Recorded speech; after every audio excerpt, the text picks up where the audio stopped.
ブルーディスティニーの系譜。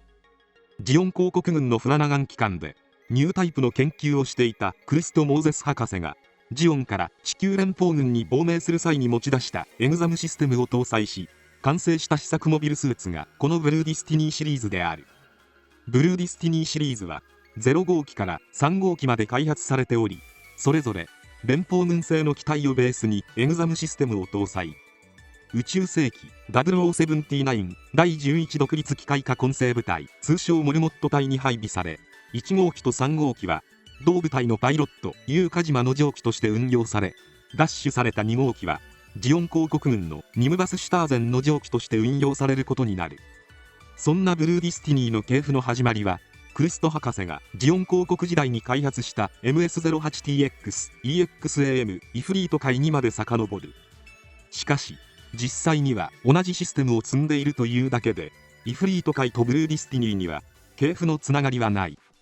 このイフリート界はエグザムシステムの搭載を前提として当時のジオン公国軍の最新鋭試作モビルスーツであった MS-08TX、イフリートに改良を加えた機体であり、公国軍唯一のエグザムシステム搭載機でもある。エグザムシステムの誕生。エグザムシステムとは対ニュータイプ用に開発されたモビルスーツ用の特殊オペレーションシステムであり、ペイルライダーに搭載されたハデスやスペリオルガンダムに搭載されたアリス、ユニコーンガンダムに搭載された NTD など、それら全ての素となったシステムがこのエグザムシステムである。エグザムシステムの開発者であるクリスト・モーゼス博士はフラナガン機関でニュータイプの研究を行っていたところ、マリオン・ウェルチという14歳の少女と出会うことになる。ニュータイプである彼女は最低限の操縦訓練しか受けていないにもかかわらず、優先式ビットを巧みに操り次々と目標を撃破していった。その姿を見たクリスト博士は、ニュータイプがいずれオールドタイプを滅ぼしてしまうのではという結論に至ってしまう。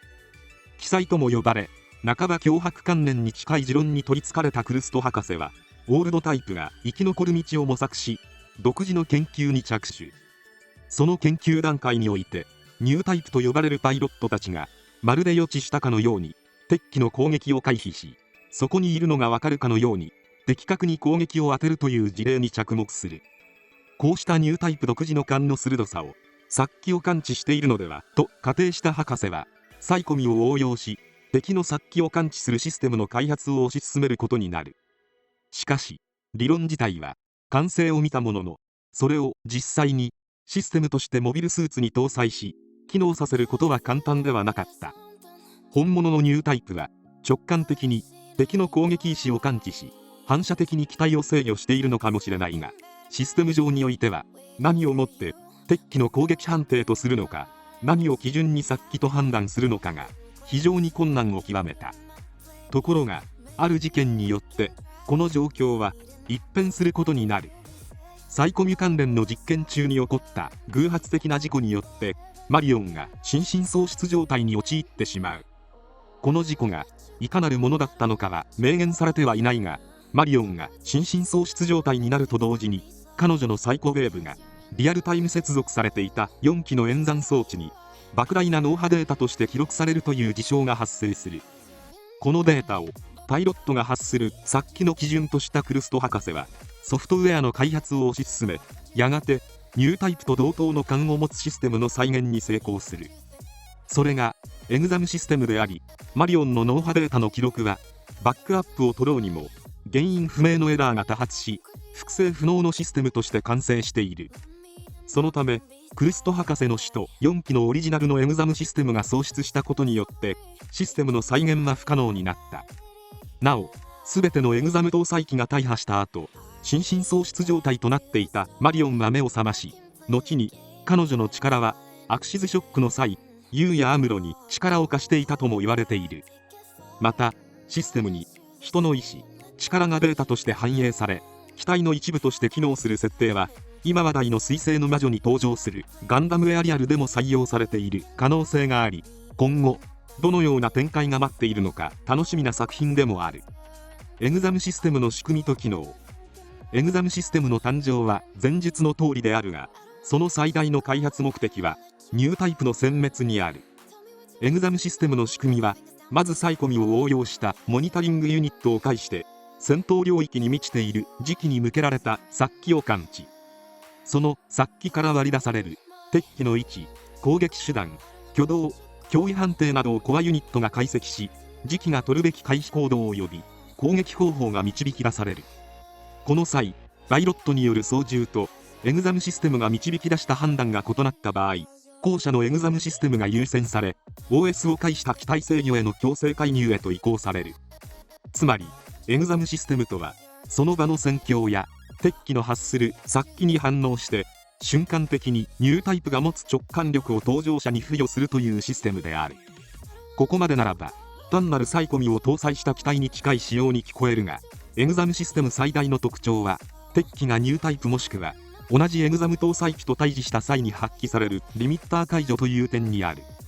エグザムシステムがニュータイプの発する感能波を感知したとき、機体の熱核反応炉や推進系各部のリミッターを一時的に解除し、限界性能を超えた戦闘能力を解放。それと同時に機体制御はパイロットの手を離れ、エグザムシステムによる完全自律制御状態へと移行する。これによって瞬間的な行動予測と圧倒的な機動力でニュータイプの殲滅を図るという機能を発揮することが可能となる。しかし高性能を獲得できるエグザムシステムではあるが、欠点もいくつか存在している。それは戦場には敵機だけでなく味方も殺機を発するため、強いネガティブな感能波を感知してしまうと敵味方問わずに攻撃対象としてしまう点や、リミッターを解除した並外れた機体性能は搭乗者にかかる負担を無視しているため、ブルーディスティニーを殺人マシンへと変貌させてしまうという点にある。いわゆるエグザムシステムの暴走である。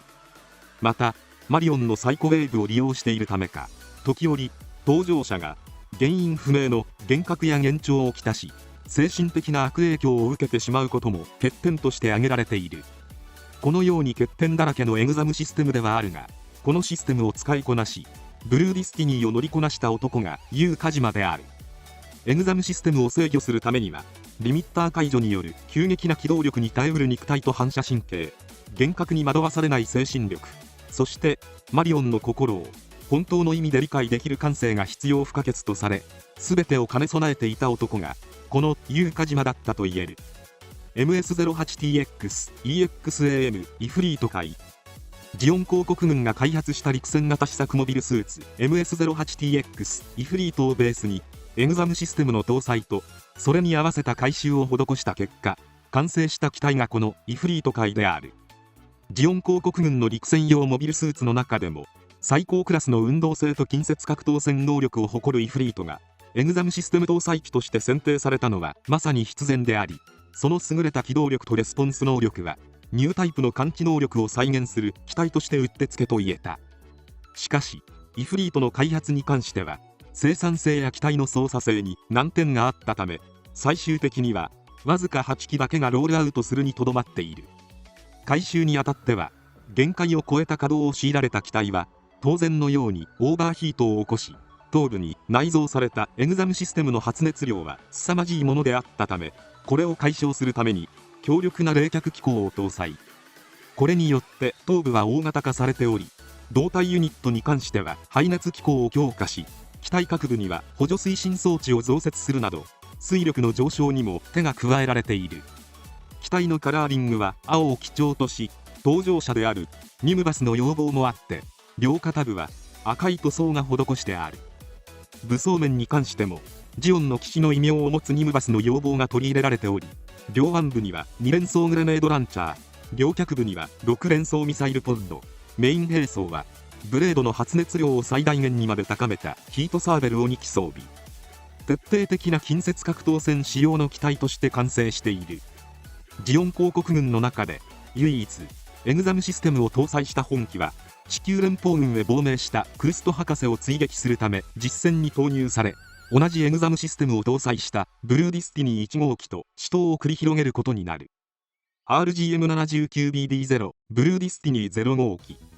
クルスト博士が地球連邦軍に亡命して初めて開発したエグザムシステム搭載機がこのブルーディスティニー0号機である。本機は RGM79G 陸戦型ジムをベースに亡命する際に持ち込んだ3機のエグザムシステムのうち1機を搭載している。開発にあたっては連邦軍系モビルスーツの技術に明るくなかったクルスト博士をサポートするため、技術開発本部に在籍するアルフィカ村技術隊がチームに加入し、機体の設計開発が急ピッチで進められることになる。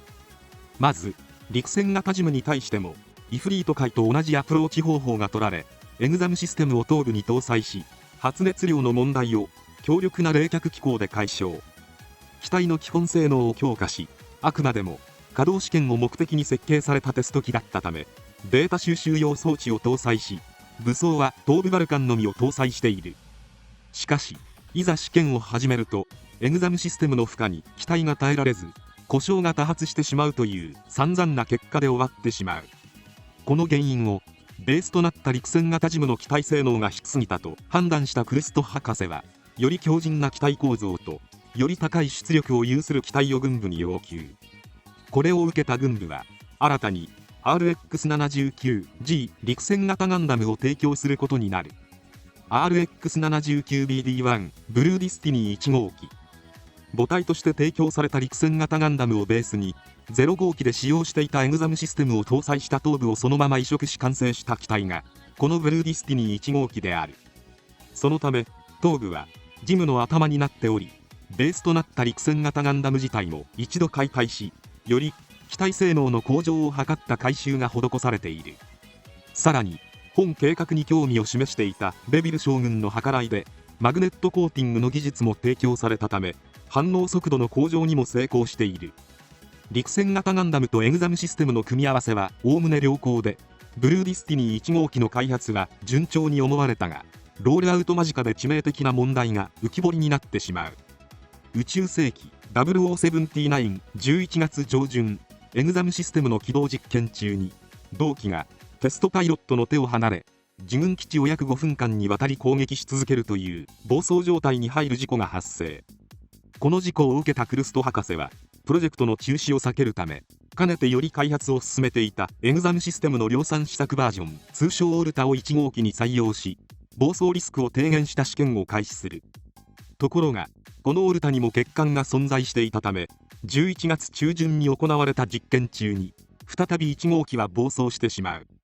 周辺地域に展開していた地球連邦軍とジオン公国軍の戦場に乱入し、敵味方問わずに攻撃を開始。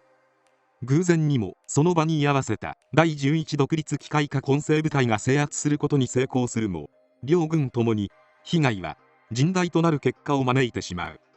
以降圧倒的な機動力と運動性、パイロットを肉体的精神的に破壊してしまう本機は青い死神の異名で恐れられることになる。しかしこれがユウカジマとブルーディスティニー1号機の運命的な出会いとなり、オルタの開発を凍結した後、オリジナルのエグザムシステムを再び搭載した状態のブルーディスティニー1号機が第11独立機械化混成部隊へと配備され、ユウカジマの上機として運用されることになる。この際暴走状態を避けるため、エグザムシステム自体に制限をかけるリミッターが実装され、機体の自立行動を厳しく制限する処置が施されている。この処置によってエグザムシステムは本来の 50% ほどしか機能しないという状態であったと言われている。なお凍結されたエグザムシステムの量産試作バージョンオルタはオーガスタ研究所へと渡り、ハデスと呼ばれるシステムへと変貌を遂げ、 RX-80PR ペイルライダーに搭載されるという道をたどることになる。ブルーディスティニー1号機ステルス。ジオン公国軍のマクベが所有していたイフリートのステルス特化型モビルスーツ MS-08TX/N イフリートナハトを地球連邦軍が接収し、そこから得られたステルス技術を参考に開発されたブルーディスティニー1号機のステルス使用形態。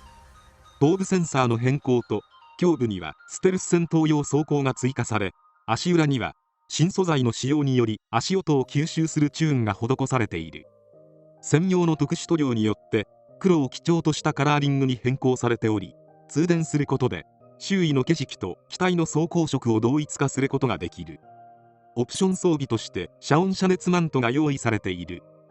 ブルーディスティニー1号機フルアームド。ブルーディスティニー1号機の重火力装備形態。乾燥型胸部ユニット、片部ビームキャノンユニット、2連装ビームキャノン、ミサイルランチャー、追加装甲などこれまでに用意されてきたバリエーション兵装を全て装備している。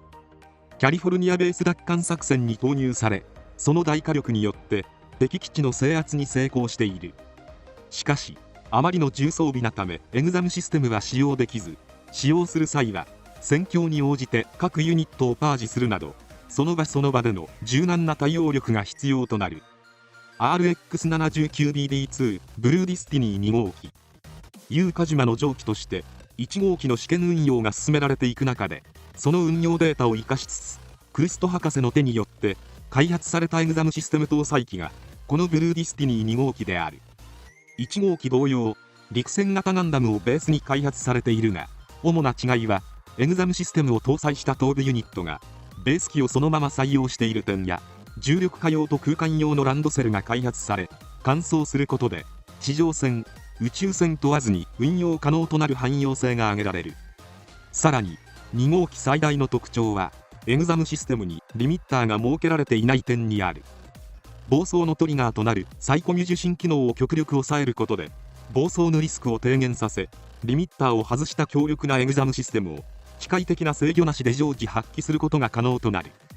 その分パイロットの負担は大きくなるが、複雑な整備は必要とせず、乗り手次第ではシンプルな強さを発揮できるというパワー重視仕様の機体となっている。しかし完成直後にニムバスシュターゼンに奪取されてしまい、ジオン公国軍内でニムバス専用の改修が行われている。その際に両肩部が彼のパーソナルカラーを示す赤に塗り替えられた。 RX79BD3 ブルーディスティニー3号機。この機体は1号機および2号機の予備機として用意された機体であり、2機に対するパーツ供給機という位置づけであったが、宇宙世紀0079 12月に前述の2号機がニムバスに奪取されたため、急遽Uカジマの上記として3号機が実戦配備されるという経緯を持つ。漫画版では2号機と同時期にロールアウトを果たした兄弟機という位置づけになっている。カラーリングはベース機となった陸戦型ガンダムと同じ白を基調としたカラーリングが施されている。2号機との最大の違いは、エグザムシステムに1号機と同様のリミッターが設けられている点にある。エグザムシステムの調和に重きを置いた本機は、パイロットと機体への負担が少なく、機動力に全振りした仕様に仕上がっており、ランドセルを換装することで空間戦闘にも対応可能になっている。ブルーディスティニー3号機フルアームド。3号機に追加武装として2連装ビームキャノン、片部ビームキャノン、ミサイルランチャー、ハイパーバズーカなどを装備させた重火力形態。火力の増強に加えて腰部に追加装備されたオプションパックにより機動力の向上も図られており、火力と機動力が両立された本機はブルーディスティニーの完成された形態であると言える。余談ではあるが、漫画版では2号機と3号機のベース機になったのは陸戦型ガンダムではなく、オーガスタ研究所から提供を受けた RX80 シリーズのガンダムタイプがベース機として採用されているため、よりペイルライダーとのつながりが強い機体になっている。とはいえペイルライダーはジムスナイパー2をベースに開発され、ブルーディスティニー2号機と3号機はガンダムタイプの RX80 をベースにしているため、系譜的なつながりは薄いと言える。以上、ブルーディスティニーの系譜を終わります。最後まで動画をご視聴いただきありがとうございました。チャンネル登録、高評価よろしくお願いします。